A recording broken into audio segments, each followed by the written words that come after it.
C'est au XIXe siècle que le géographe français Onésime Reclus invente le terme francophonie pour désigner les personnes et les pays qui utilisent la langue française à des titres divers. Un terme qui ne réapparaît que dans les années 60, quand plusieurs pays africains accèdent à l'indépendance. Aujourd'hui, la francophonie compte 55 États et gouvernements membres et 13 observateurs. Présente sur les 5 continents, la francophonie représente un quart des États membres de l'Organisation des Nations Unies. Cette communauté internationale s'est constituée par étapes. À l'origine du mouvement, 3 pionniers, dirigeants politiques d'États indépendants de l'Afrique noire et du Maghreb, les présidents Léopold Sédar Senghor du Sénégal, Amani Diori du Niger et Habib Bourguiba de Tunisie. Ils seront rejoints par le prince Norodom Sihanouk du Cambodge. Militants infatigables, ils sillonnent les capitales francophones, plaident en faveur de la création d'une communauté plurielle ayant en partage la langue française dans le respect des spécificités culturelles. Ils réussissent finalement à transmettre leur enthousiasme et à faire adopter leurs convictions. La francophonie n'est donc pas, pour ceux qui ont lancé le mouvement, une aventure coloniale, une entreprise de conquête même culturelle. Il n'est pas question d'étouffer les langues et civilisations arabo-berbères, négro-africaines, indo-chinoises ou océaniennes. Une conférence ministérielle se réunit alors à Niamey, au Niger, pour définir les moyens de créer une organisation francophone pour la coopération culturelle et technique.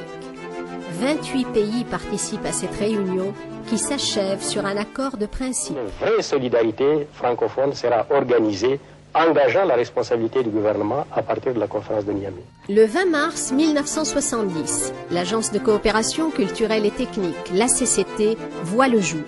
Elle regroupe 21 États et gouvernements, à sa tête le premier secrétaire général, le Québécois Jean-Marc Léger. Pour opposer aux puissances obscures les puissances d'immortalité, chaque homme se fonde sur une culture restée la sienne, mais pas sur elle seule.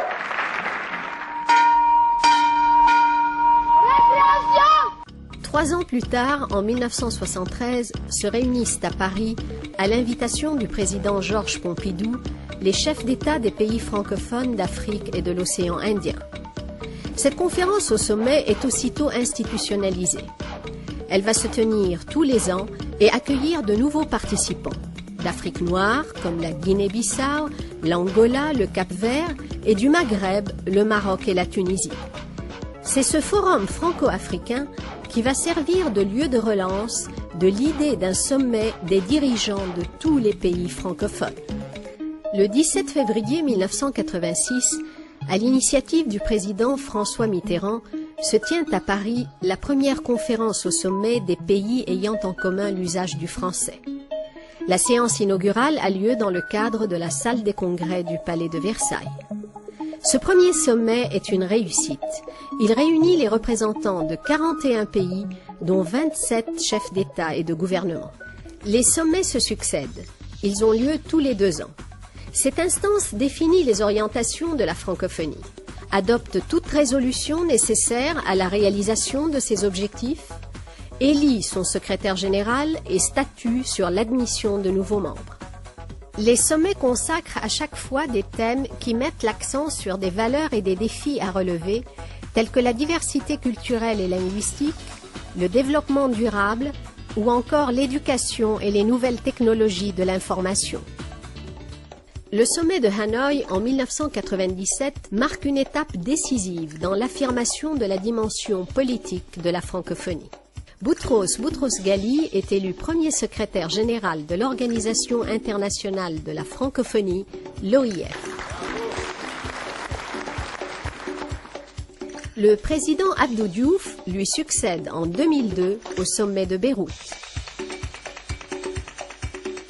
Je suis conscient du fait que par 2 fois, le destin, comme vous dites, m'a offert de perpétuer l'œuvre de Senghor, une fois sur le plan politique, national, une autre fois sur un plan international dans une communauté qui a une dimension à la fois linguistique, culturelle, politique et économique.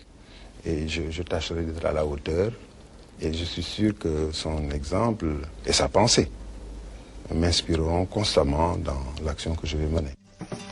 Le secrétaire général de la francophonie, Abdou Diouf, vient d'être réélu pour 4 ans au dernier sommet de Bucarest. Le président Abdou Diouf a été réélu à l'unanimité, sans même qu'il y ait une question qui se pose. Je voudrais simplement lui exprimer, au nom de tous nos collègues, toutes mes félicitations, mais surtout notre témoignage d'estime et de reconnaissance. Grâce à la mise en place d'un nouveau dispositif institutionnel qui simplifie et rationalise les structures et les modes de fonctionnement de la francophonie multilatérale, l'OIF et son secrétaire général sont en mesure aujourd'hui d'élaborer une stratégie globale et à long terme. Une conférence ministérielle et un conseil permanent de la francophonie sont chargés de veiller à l'exécution des décisions arrêtées et de préparer le sommet suivant. L'Assemblée parlementaire de la francophonie assure, elle, un rôle consultatif. Pour atteindre les objectifs définis par les sommets, le secrétaire général peut compter sur le concours de 4 opérateurs directs. L'Agence universitaire de la francophonie, TV5, l'Université Senghor d'Alexandrie et l'Association internationale des maires francophones.